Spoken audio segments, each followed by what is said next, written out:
ನಮಸ್ಕಾರ. ಯಕ್ಷಗಾನ ಕಲಿಕೆಗೆ ನಿಮಗೆಲ್ಲ ಸ್ವಾಗತ. ಇವತ್ತಿನ ಕ್ಲಾಸಿನಲ್ಲಿ ಯಕ್ಷಗಾನದ ಬಗ್ಗೆ ಒಂದು ಇಂಟ್ರೊಡಕ್ಷನ್ ಕ್ಲಾಸ್ ಸ್ವಲ್ಪ ತಿಳ್ಕೊಳ್ಳೋಣ. ಇದು ಯಾಕೆಂದ್ರೆ ನಾವು ಯಕ್ಷಗಾನ ಕಲಿಯೋದಕ್ಕಿಂತ ಮುಂಚೆ ಸ್ವಲ್ಪ ಅದರ ಬಗ್ಗೆ ತಿಳ್ಕೊಳ್ಳುವಂಥದ್ದು. ಹೆಚ್ಚಿನ ಕರಾವಳಿ ಕರ್ನಾಟಕದವರಿಗೆಲ್ಲ ಗೊತ್ತಿರುತ್ತೆ. ಆದ್ರೂ ಈಗ ಹೊರಗಡೆಯಿಂದ ಕೆಲವರು ಇದ್ದೀರಿ, ಬೇರೆ ಬೇರೆ ಇದರಿಂದ ಲೊಕೇಶನ್ ಅಲ್ಲಿ ಇದ್ದೀರಾ, ಮತ್ತೆ ಸಣ್ಣ ಮಕ್ಕಳಿದ್ದಾರೆ. ಸೊ ಎಲ್ರಿಗೂ ಉಪಯೋಗ ಅಂತ ಒಂದು ಸ್ವಲ್ಪ ಕಿರು ಮಾಹಿತಿಯನ್ನ ಈ ಪಾಠದಲ್ಲಿ ಕವರ್ ಮಾಡೋಣ. ಒಂದು ಯಕ್ಷಗಾನದ ಡೆಫಿನಿಷನ್, ಯಕ್ಷಗಾನ ಅಂದ್ರೆ ಏನು ಅಂತ ಒಂದು ಸಿಂಪಲ್ ಡೆಫಿನೇಷನ್ ನಾವು ಕಲ್ತಿರ್ಬೇಕು. ಓಕೆ, ಅದು ಬೇರೆ ಬೇರೆ ಪುಸ್ತಕ ರೆಫರ್ ಮಾಡುವಾಗ ನಮ್ದು ಯಕ್ಷಗಾನ ಶಿಕ್ಷಣ ಪಠ್ಯ ಪುಸ್ತಕದಲ್ಲಿ ಈ ತರ ಕೊಟ್ಟಿದ್ದಾರೆ, ಅದು ಚೆನ್ನಾಗಿದೆ. ಓಕೆ, ಯಕ್ಷಗಾನ ಶಬ್ದದ ಅರ್ಥ ಯಕ್ಷಗಾನ.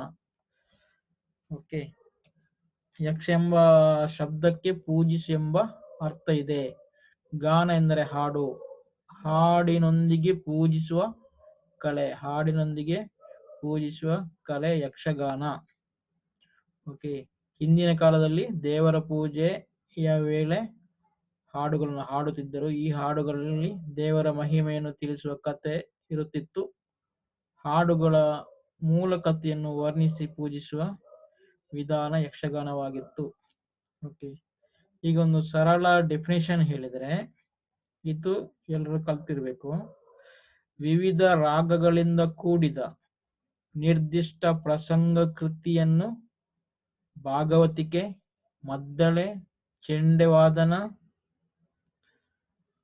ವೇಷಭೂಷಣ, ಕುಣಿತ, ಅಭಿನಯ, ಅರ್ಥಗಾರಿಕೆಗಳೊಂದಿಗೆ ರಂಗಸ್ಥಳದಲ್ಲಿ ಪ್ರದರ್ಶಿಸುವ ಕಲೆಯೇ ಯಕ್ಷಗಾನ.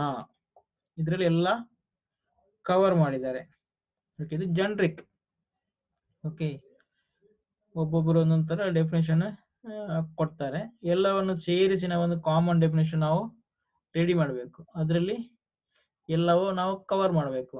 ಯಕ್ಷಗಾನದ ಲಕ್ಷಣಗಳನ್ನು ಎಲ್ಲವನ್ನು ಕವರ್ ಮಾಡಬೇಕು. ಅದರಲ್ಲಿ ಭಾಗವತ ಇರುತ್ತೆ, ಹಿಮ್ಮೇಳ ಇರುತ್ತೆ, ಸಾಹಿತ್ಯ ಇರುತ್ತೆ, ವೇಷ ಇರುತ್ತೆ, ಭೂಷಣ ಇರುತ್ತೆ. ಎಲ್ಲವನ್ನು ಸೇರಿಸಿ ಒಂದು ಸಿಂಪಲ್ ಡೆಫಿನೇಷನ್ ಮಾಡಬೇಕು. ಯಾವುದು? ವಿವಿಧ ರಾಗಗಳಿಂದ ಕೂಡಿದ ನಿರ್ದಿಷ್ಟ ಪ್ರಸಂಗ ಕೃತಿಯನ್ನು, ಅಂದ್ರೆ ಇದು ಪ್ರಸಂಗಕ್ಕೆ ಹೋಯ್ತು. ಓಕೆ, ಪದ್ಯ ಪ್ರಸಂಗ, ಪ್ರಸಂಗ ರೂಪದಲ್ಲಿ ಇರುತ್ತೆ ಯಕ್ಷಗಾನ. ಓಕೆ, ವಿವಿಧ ರಾಗ ತಾಳಗಳಿಂದ ಕೂಡಿದ ನಿರ್ದಿಷ್ಟ ಪ್ರಸಂಗ ಕೃತಿಯನ್ನು ಭಾಗವತಿಗೆ, ಮದ್ದಳೆ, ಚೆಂಡೆವಾದನ, ವೇಷಭೂಷಣ, ಕುಣಿತ, ಅಭಿನಯ, ಅರ್ಥಗಾರಿಕೆಗಳೊಂದಿಗೆ ರಂಗಸ್ಥಳದಲ್ಲಿ ಪ್ರದರ್ಶಿಸುವ ರಂಗಕಲೆಯೇ ಯಕ್ಷಗಾನ. ಓಕೆ, ಯಕ್ಷಗಾನವನ್ನು ಆಟ, ಬಯಲಾಟ, ದಶಾವತಾರ ಆಟ, ಭಾಗವತರಾಟ ಮೊದಲೆಂಬ ಹೆಸರುಗಳಿಂದ ಕರೆಯುತ್ತಾರೆ. ಇದು ಯಕ್ಷಗಾನದ ಸಿಂಪಲ್ ಡೆಫಿನಿಷನ್. ಹಾಗಾದರೆ ಯಕ್ಷಗಾನದ ಲಕ್ಷಣಗಳೇನು? ಓಕೆ, ಯಕ್ಷಗಾನವು ಪಾಮರರಾದ ಬಡ ಶೂದ್ರರಿಂದ ಮತ್ತು ಅತಿ ಶೂದ್ರರಿಂದ ಹುಟ್ಟಿದ ಜನಪದ ಕಲೆ. ಮೂಲವಾಗಿ ಇದು ಜನಪದವಾಗಿ ಹುಟ್ಟಿದಂತ ಕಲೆ ಅಂತ ಹೇಳ್ತಾರೆ. ಮತ್ತು ಯಕ್ಷಗಾನವು ಸಮಗ್ರ ಕರ್ನಾಟಕದ ಒಂದು ಸಾಂಪ್ರದಾಯಿಕ ಕಲೆಯಾಗಿದ್ದು ಅದು ಏಕಕಾಲದಲ್ಲಿ ಶಾಸ್ತ್ರೀಯತೆ ಮತ್ತು ಜನಪದೀಯ ಅಂಶಗಳನ್ನು ಒಳಗೊಂಡಿದೆ. ಅಂದ್ರೆ ಯಕ್ಷಗಾನವು ಈ ಕಡೆ ಜನಪದನೂ ಹೌದು, ಶಾಸ್ತ್ರೀಯತೆನೇ ಹೌದು. ಓಕೆ, ಅದು ಜನಪದೀಯ ಅಂಶಗಳು ಏನೆಲ್ಲ ಯಕ್ಷಗಾನದಲ್ಲಿದೆ, ಶಾಸ್ತ್ರೀಯ ಅಂಶಗಳು ಯಕ್ಷಗಾನದಲ್ಲಿ ಏನೆಲ್ಲ ಇದೆ ಅದು ಆಮೇಲೆ ನಾವು ಡೀಟೇಲ್ ಆಗಿ ಹೋಗೋಣ. ಇವಾಗ ನಾವು ತಿಳ್ಕೊಳ್ಬೇಕೇನು? ಯಕ್ಷಗಾನವು ಜನಪದನೂ ಹೌದು, ಶಾಸ್ತ್ರೀಯತೆನೇ ಹೌದು. ಓಕೆ, ಅದು ಹಿಮ್ಮೇಳ, ವೇಷಭೂಷಣ, ನೃತ್ಯ ಮತ್ತು ಸಂಭಾಷಣೆಗಳನ್ನು ಒಳಗೊಂಡ ಒಂದು ಪ್ರದರ್ಶನ ಕಲೆ. ಓಕೆ, ಯಕ್ಷಗಾನದಲ್ಲಿ ಹಿಮ್ಮೇಳ, ಹಿಮ್ಮೇಳ ಅಂದ್ರೆ ಹಿಂದೆ ಇರುವ ಮೇಳ, ಹಿಮ್ಮೇಳ ರಂಗದಲ್ಲಿ ಯಾವುದೆಲ್ಲ?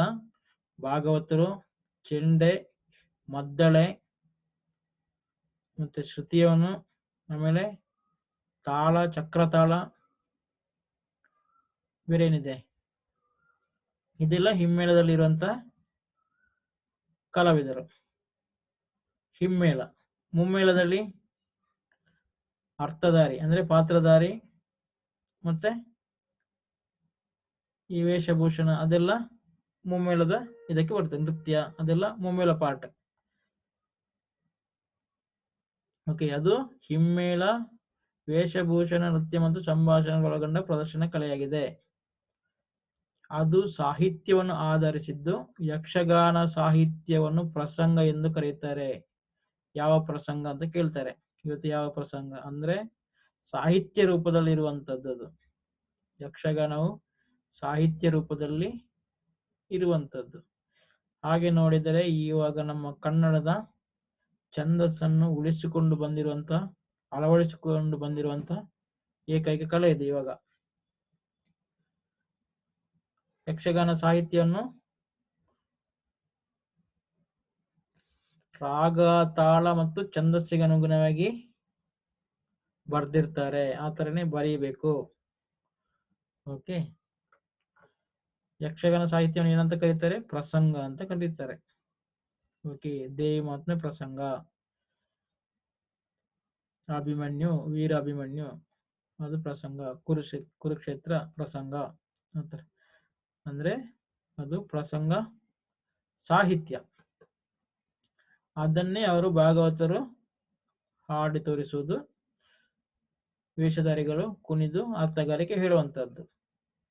ಓಕೆ, ಯಕ್ಷಗಾನವು ಭಾರತೀಯ ಸಾಂಸ್ಕೃತಿಕ ಮೌಲ್ಯಗಳನ್ನು ಹಾಡು, ನರ್ತನ ಮತ್ತು ಸಂಭಾಷಣೆಯ ಮೂಲಕ ಅಭಿವ್ಯಕ್ತಿಸುವ ಸಾಮುದಾಯಿಕ ಕಲೆಯಾಗಿದೆ. ಯಕ್ಷಗಾನದಲ್ಲಿ ನಮ್ಮ ಭಾರತೀಯ ಸಾಂಸ್ಕೃತಿಕ ಮೌಲ್ಯಗಳು, ನಮ್ಮ ನೈತಿಕ ಮೌಲ್ಯಗಳನ್ನೆಲ್ಲ ಹೆಚ್ಚು ಅಳವಡಿಸಿಕೊಳ್ಳಿಕ್ಕೆ ಆಗುತ್ತೆ. ಅದನ್ನು ಹಾಡು, ನರ್ತನ ಮತ್ತು ಸಂಭಾಷಣೆ ಮೂಲಕ ಅಭಿವ್ಯಕ್ತಪಡಿಸುವಂತದ್ದು ಪ್ರಸಂಗಕ್ಕೆ ಅನುಗುಣವಾಗಿ. ಆತರ ಇದು ಯಕ್ಷಗಾನದ ಲಕ್ಷಣ. ಈಗ ಯಕ್ಷಗಾನದ ಮುಖ್ಯ ಅಂಗಗಳು ಯಾವುದೆಲ್ಲ? ಓಕೆ, ಯಕ್ಷಗಾನ ಒಂದು ನೋಡಿದಾಗ ಯಾವ ತರ ವಿಂಗಡಣೆ ಮಾಡಬಹುದು ಅದರ ಗುಣಲಕ್ಷಣಗಳನ್ನು. ಒಂದು 4 ಅಂಗಗಳಿವೆ. ಪ್ರಮುಖವಾಗಿ 4 ಅಂಗಗಳಾಗಿ ನಾವು ವರ್ಗೀಕರಿಸಬಹುದು ಇದರಲ್ಲಿ. ಯಾವುದು?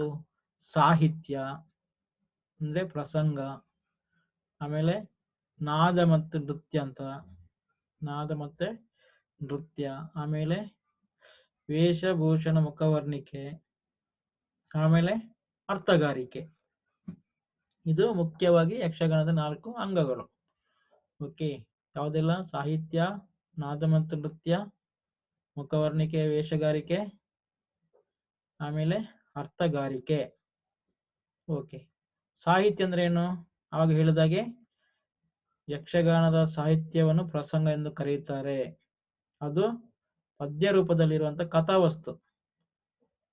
ಓಕೆ, ಅದು ಮುಖ್ಯವಾಗಿ ಬೇರೆ ಬೇರೆ ಮಹಾಕಾವ್ಯ ಪುರಾಣಗಳನ್ನು ಆಧರಿಸಿ ಬರೆದಿರ್ತಾರೆ. ಅಥವಾ ಜನಪದ ಶೂರರು ಮತ್ತೆ ಐತಿಹಾಸಿಕ ಯಾವುದು ಆಧಾರಗಳನ್ನು ತಗೊಂಡ್ಬಿಟ್ಟು ಪ್ರಸಂಗ ನಿರ್ಮಾಣ ಮಾಡಿ ಯಕ್ಷಗಾನ ಆಟ ಆಡ್ತಾರೆ. ಅಥವಾ ಸಮಕಾಲೀನ ಕೆಲವು ಸಮಸ್ಯೆಗಳಿಗೆ ಜಾಗೃತಿಯನ್ನು ಮಾಡಿಸೋಸ್ಕರ ಯಕ್ಷಗಾನವನ್ನು ಸಾಹಿತ್ಯ ರಚನೆ ಮಾಡಿ ಯಕ್ಷಗಾನ ಆಟ ಆಡಿಸ್ತಾರೆ. ಯಾಕೆಂದ್ರೆ ಅದು ಪರಿಸರ ಸಂರಕ್ಷಣೆ ಇರ್ಬೋದು, ಜನಸಂಖ್ಯೆ ನಿಯಂತ್ರಣ ಇರ್ಬೋದು, ಸಾಕ್ಷರತೆ, ಏಡ್ಸ್ ಇಂಥದ ಮತ್ತೆ ಕೊರೋನಾ ಇಂಥ ರೋಗ ನಿರ್ಮೂಲನೆ ಮಾಡುವಂಥದ್ದು, ಪಾನ ನಿಷೇಧ ಮಾಡುವಂತ ಕಥಾವಸ್ತುಗಳನ್ನ ಉಪಯೋಗಿಸಿಕೊಂಡು ಜನರಿಗೆ ಜಾಗೃತಿ ಮೂಡಿಸಲಿಕ್ಕೆ ಇತರ ಯಕ್ಷಗಾನ ಸಾಹಿತ್ಯವನ್ನು ಬರೀತಾರೆ, ಅದನ್ನು ಆಟ ಆಡ್ತಾರೆ. ಓಕೆ, ಮತ್ತೆ ಕೆಲವು ನಮ್ಮ ಜೈಮಿನಿ ಭಾರತ, ಬೇರೆ ಬೇರೆ ತೊರವೆ ರಾಮಾಯಣ ಇಂತಾದ, ರಾಮಾಯಣ ಮಹಾಭಾರತ ಇಂತಾದ ಪುರಾಣ ಕಥೆಗಳನ್ನು ಆಧರಿಸಿಕೊಂಡು ಹೆಚ್ಚಿನ ಪ್ರಸಂಗಗಳು ಇವಾಗ ಪೌರಾಣಿಕ ಪ್ರಸಂಗಗಳಾಗಿ ಆಟ ಆಡ್ತಾರೆ. ಓಕೆ, ಇದು ಸಾಹಿತ್ಯಕ್ಕೆ ಸಂಬಂಧಪಟ್ಟದ್ದು. ಆಮೇಲೆ ನಾದ ಮತ್ತು ನೃತ್ಯ. ಓಕೆ, ಇದು ಯಕ್ಷಗಾನ ಪದ್ಯ ರೂಪದಲ್ಲಿ ಇರುತ್ತೆ, ಅದನ್ನು ಭಾಗವತ ಹಾಡ್ತಾನೆ. ಓಕೆ, ಭಾಗವತ ಹಾಡುವಾಗ ತಾಳ ಮತ್ತೆ ಲಯ ಅದು ಮುಖ್ಯವಾಗಿರುತ್ತೆ. ಅದಕ್ಕೆ ಅವನು ತಾಳಕ್ಕೆ ಇದು ಚಕ್ರ ತಾಳ ಅಥವಾ ಜಾಗಟ ತಾಳವನ್ನ ಭಾಗವತ ಬಾರಿಸ್ತಾ ಓಕೆ, ಅದರ ಪ್ರಕಾರ ಹಾಡ್ತಾ ಇರ್ತಾರೆ. ಅದಕ್ಕೆ ಶ್ರುತಿಗಾಗಿ ಹಾರ್ಮೋನಿಯಂ ಯೂಸ್ ಆಗ್ತಿತ್ತು, ಬಳಕೆ ಆಗ್ತಿತ್ತು ಮುಂಚೆ. ಇವಾಗ ಎಲೆಕ್ಟ್ರಾನಿಕ್ ಬಂದಿದೆ, ಶ್ರುತಿ ಬಾಕ್ಸ್ ಬಂದಿದೆ. ಒಂದು ನಿರ್ದಿಷ್ಟ ಶ್ರುತಿಯಲ್ಲಿ ಸಂಗೀತಗಾರ ಹಾಡ್ತಾನೆ, ಮತ್ತೆ ಅದಕ್ಕೆ ಪೂರಕವಾಗಿ ಚೆಂಡೆ ಮದ್ದಳೆಗಳ ವಾದನವಿರುತ್ತೆ. ಓಕೆ, ಮತ್ತೆ ಅದರಲ್ಲಿ ಕೂಡ ಹಿರಿಯ ಮದ್ದಳೆಗಾರ, ಅದಕ್ಕೆ ಇಡೀ ಮದ್ದಳೆಗಾರ ಅಂತ ಹೇಳ್ತಾರೆ, ಮತ್ತು ಕಿರಿಯ ಮದ್ದಳೆಗಾರನಿಗೆ ಒತ್ತು ಮದ್ದಳೆಗಾರ ಆ ಥರನು ಕರೀತಾರೆ. ಮತ್ತೆ ಹಾಡು ಮತ್ತೆ ಹಿಮ್ಮೇಳಗಳಿಗೆ ಅನುಸರಿಸಿ ಕಲಾವಿದರು ಮಾಡುವ ಚಲನೆಗೆ ನಾಟ್ಯ ಮತ್ತು ನೃತ್ಯ ಒಂದು ಹೆಸರು. ಓಕೆ, ಭಾಗವತನ ಹಾಡುಗಾರಿಕೆಗೆ ನೃತ್ಯವನ್ನ ಮುಮ್ಮೇಳದವರು ಮಾಡ್ತಾರೆ. ಇದು ನಾದ ಮತ್ತು ನೃತ್ಯ. ಓಕೆ, ಆಮೇಲೆ ವೇಷಭೂಷಣ ಮತ್ತು ಮುಖವರ್ಣಿಕೆ.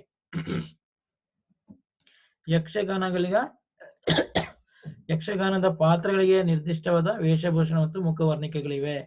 ಓಕೆ, ಯಕ್ಷಗಾನದಲ್ಲಿ ಒಂದೊಂದು ಪಾತ್ರಕ್ಕೆ ಅದರದೇ ಆದ ಮುಖವರ್ಣಿಕೆ ಇದೆ, ಅದರದ ವೇಷಭೂಷಣಗಳಿವೆ. ಅಂದ್ರೆ ಈ ವೇಷಭೂಷಣಗಳು ಇದೇ ತರ ಇರಬೇಕು, ಅರ್ಜುನನಿಗೆ ಇದೇ ತರ ವೇಷಭೂಷಣ ಬರಬೇಕು, ರಾಕ್ಷಸ ಪಾತ್ರಕ್ಕೆ ಇದೇ ತರ ಬರಬೇಕು, ಪೀಠಿಕೆ ವೇಷಕ್ಕೆ ಇದೇ ತರ ವೇಷಭೂಷಣ ಇರಬೇಕು, ಬಣ್ಣದ ವೇಷ, ಪಗಡಿ ವೇಷ, ಸ್ತ್ರೀ ವೇಷ, ಹಾಸ್ಯ ವೇಷ, ಹೀಗೆ ಡಿಫ್ರೆಂಟ್ ಆಗಿ ವರ್ಗೀಕರಣ ಮಾಡ್ತಾರೆ. ಮತ್ತೆ ಅದರಲ್ಲಿ ಮುಖವರ್ಣಿಕೆ ಸಾತ್ವಿಕ ಗುಣಕ್ಕೆ, ತಾಮಸ ಗುಣಕ್ಕೆ, ರಾಜಸ ಗುಣಕ್ಕೆ, ಇಂಥದ್ದೆಲ್ಲ ಗುಣಕ್ಕೆ ಸರಿಯಾಗಿ ವೇಷಭೂಷಣ ಮತ್ತೆ ಮುಖವರ್ಣಿಕೆ ಆ ತರವನ್ನು ಮಾಡ್ತಾರೆ. ಸೊ ಆದ್ರಿಂದ ಇದು ತುಂಬಾ ಆಕರ್ಷಕವಾದ ಕಲೆಯಾಗಿ ಮನಸ್ಸಿಗೆ ಇಷ್ಟವಾಗುತ್ತೆ. ಇದು ವೇಷಭೂಷಣದ ಬಗ್ಗೆ. ಆಮೇಲೆ ಉಳಿದದ್ದು ಇನ್ನೊಂದು ಅಂಗ ಮಾತು ಮತ್ತೆ ಸಂಭಾಷಣೆ, ಅದನ್ನು ಅರ್ಥಗಾರಿಕೆ ಅಂತ ಹೇಳ್ತಾರೆ. ಅಂದ್ರೆ ಭಾಗವತನು ಯಕ್ಷಗಾನದ ಪದ್ಯ ಹೇಳ್ತಾನೆ, ಅದಕ್ಕೆ ಅವನು ಸಂಭಾಷಣೆ ಮಾಡ್ತಾನಲ್ಲ, ಅದನ್ನು ಅರ್ಥ ಅಂತ ಹೇಳ್ತಾರೆ, ಅರ್ಥಗಾರಿಕೆ ಅಂತ. ಭಾಗವತ ಯಾವುದು ಪದ್ಯ ರೂಪದಲ್ಲಿ ಹೇಳಿದಾನೋ ಅದನ್ನು ಇವನು ಅರ್ಥ ಹೇಳಬೇಕು, ಮಾತಿನ ಮೂಲಕ ಅದನ್ನು ಅಭಿವ್ಯಕ್ತಪಡಿಸಬೇಕು. ಈಗ ಬೇರೆ ಬೇರೆ ನಾಟ್ಯ ಕ್ರಮದಲ್ಲಿ, ಈಗ ಭರತನಾಟ್ಯ ಇರ್ಬೋದು, ಕಥಕ್ಕಳಿ ಇರ್ಬೋದು, ಒಡಿಸ್ಸಿ ಇರ್ಬೋದು, ಮೋಹಿನಿ ಆಟಂ ಇರ್ಬೋದು, ಇಂಥ ಕಲಾ ಪ್ರಕಾರಗಳಲ್ಲಿ ಮಾತಿಗೆ ಕೆಲಸ ಇಲ್ಲ. ಓಕೆ, ಮಾತು ಇಲ್ಲ ಅದರಲ್ಲಿ. ಆದರೆ ಭರತನ ನಾಟ್ಯ ಶಾಸ್ತ್ರದಲ್ಲಿ ಇರುವ ಹಾಗೆ ಆಂಗಿಕಂ, ವಾಚಿಕಂ, ಸಾತ್ವಿಕ, ಆಹಾರ್ಯ, ಈ ನಾಲ್ಕನ್ನು ಒಳಗೊಂಡಿರುವಂತಹ ಕಲೆ ಇದು ಯಕ್ಷಗಾನ. ಓಕೆ, ಇಲ್ಲಿ ಮಾತಿಗೂ ಅವಕಾಶ ಇದೆ. ಕಥೆಯ ರೂಪವನ್ನು ಸಾಹಿತ್ಯ ರೂಪದಲ್ಲಿದ್ದ ಕಥೆಯನ್ನ ಮಾತಿನ ರೂಪದಲ್ಲಿ ಅರ್ಥಧಾರಿಗಳು ಅಥವಾ ವೇಷಧಾರಿಗಳು ಅಭಿವ್ಯಕ್ತಪಡಿಸುವಂತದ್ದು. ಸೊ ಅಲ್ಲಿ ಏನಾಗುತ್ತೆ, ತನ್ನ ವಿದ್ವತ್ತನ್ನು ತೋರಿಸಲಿಕ್ಕೆ ತುಂಬಾ ಅವಕಾಶ ಇರುತ್ತೆ, ತನ್ನ ಪ್ರತಿಭೆಯನ್ನು ತೋರಿಸಲಿಕ್ಕೆ ಅವಕಾಶ ಇರುತ್ತೆ. ನಾಟ್ಯದಲ್ಲೂ ಅವಕಾಶ ಇರುತ್ತೆ ಪ್ರತಿಭೆಯನ್ನು ತೋರಿಸಲಿಕ್ಕೆ. ಮತ್ತೆ ವಾದ ವಿವಾದ, ಖಂಡನೆ, ಮಂಡನೆ, ಇದೆಲ್ಲ ಮಾತುಗಾರಿಕೆಯಲ್ಲಿ ವಿಪುಲವಾದ ಅವಕಾಶ ಇದೆ ನಮ್ಮ ಯಕ್ಷಗಾನದಲ್ಲಿ. ಅದೇ ಮತ್ತೆ ಯಕ್ಷಗಾನ ಅರ್ಥಧಾರಿಗಳು ಮತ್ತು ಪ್ರೇಕ್ಷಕರು ಮಾತಿನಿಂದಾಗಿ ಪ್ರತ್ಯುನ್ಮತ್ತ ಮತಿ ಬುದ್ಧಿವಂತರು ಆಗುತ್ತಾರೆ. ಯಾಕೆಂದ್ರೆ ಬುದ್ಧಿವಂತಿಕೆಗೆ ಇದು ಒಳ್ಳೆ ದಾರಿ. ಓಕೆ, ಅಂದ್ರೆ ಪ್ರತ್ಯುತ್ಪನ್ನ ಮತಿ ಅಂದ್ರೆ ಒಂದು ಮಾತಿಗೆ ವಾಪಸ್ ಉತ್ತರಿಸುವಂತದ್ದು. ಅದು ಇದರಲ್ಲಿ ತುಂಬಾ ಚೆನ್ನಾಗಿ ಅಭ್ಯಾಸ ಆಗುತ್ತೆ, ಬೆಳವಣಿಗೆ ಆಗುತ್ತೆ. ಪರ್ಸನಾಲಿಟಿ ಡೆವಲಪ್ಮೆಂಟ್ಗೆ ಇದು ಒಳ್ಳೆಯ ಟೂಲ್ ಯಕ್ಷಗಾನ. ನಿಮ್ಮ ಮಕ್ಕಳಿಗೆ ಯಕ್ಷಗಾನ ಕಲಿಸಿದರೆ ಅವರ ಪರ್ಸನಾಲಿಟಿ ಡೆವಲಪ್ಮೆಂಟ್ ಕೂಡ ಚೆನ್ನಾಗಿ ಆಗುತ್ತೆ. ನೈತಿಕ ಮೌಲ್ಯದ ಜೊತೆಗೆ ಈ ತರ ಲೀಡರ್ಶಿಪ್ ಕ್ವಾಲಿಟಿ ಕೂಡ ಬಿಲ್ಡ್ ಆಗುತ್ತೆ. ಇದು ಯಕ್ಷಗಾನದ ಮುಖ್ಯ ಅಂಗಗಳ ಬಗ್ಗೆ ಕಿರು ಮಾಹಿತಿ. ಹೆಚ್ಚಿನ ಮಾಹಿತಿಗೆ ನೀವು ಆದಷ್ಟು ಪುಸ್ತಕಗಳನ್ನು ಓದಿ, ನಿಮಗೆ ಗೊತ್ತಾಗುತ್ತೆ.